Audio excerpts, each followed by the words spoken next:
5-бөлүм. Белиштиликтер болсо Теңирдин келишим сандыгын тартып алышты да, Эбен Айзерден Азотко алып келишти.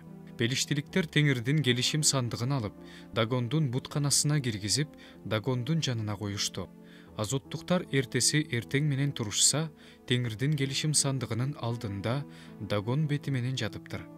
Алар Дагонду алып, өз ордуна коюшту.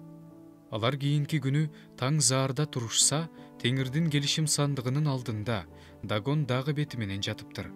Дагондун башы менен эки колу кесилип, босогодо жатыптыр. Тулку бою гана калыптыр. Ошондон тартып, Дагондун буткана кызматчылары менен Азоттогу Дагондун бутканасына келген элдин баары ушул күнгө чейин анын босогосун атташпайт. Азоттуктардын үстүндөгү Теңирдин колу оорлоду. Теңир аларды кыйратты. Азотту жана анын айланасын ириңдүү шишик оорусу менен жазалады. Азоттуктар муну көрүп мындай дешти: Ысрайылдын Кудайынын келишим сандыгы бизде калбасын. Анткени анын колу биздин жана биздин Кудайыбыз Дагондун үстүндө оор болду. Анан алар белиштиликтердин баардык төрөлөрүнө киши жиберип, баарын чогултуп мындай дешти: Ысрайыл Кудайынын келишим сандыгын эмне кылалы? Тигилер Ысрайыл Кудайынын келишим сандыгын Гатка алып баргыла дешти. Ошентип, алар Ысрайыл Кудайынын келишим сандыгын Гат шаарына жөнөтүштү. Аны Гатка алып келишкенден кийин Теңирдин колу ал шаардын үстүндө болду. Эл дөбөлөңгө түштү.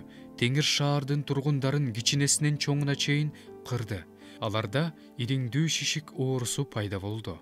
Ошондо алар Кудайдын келишим сандыгын Ашкелонго жиберишти. Ашкелонго Теңирдин келишим сандыгы келгенде, ашкелондуктар мындай деп боздоп жиберишти: Бизди жана элибизди өлтүрүш үчүн Ысрайылдын Кудайынын келишим сандыгын алып келишти. Анан алар Пелиштинин баардык төрөлөрүнө киши жиберип, баарын чогултуп мындай дешти: Ысрайыл Кудайынын келишим сандыгын кайра жөнөткүлө. Ал бизди жана биздин элибизди өлтүрбөш үчүн өз ордуна кайтсын.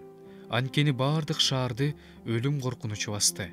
Алардын үстүндөгү Теңирдин колу өтө оорлоду.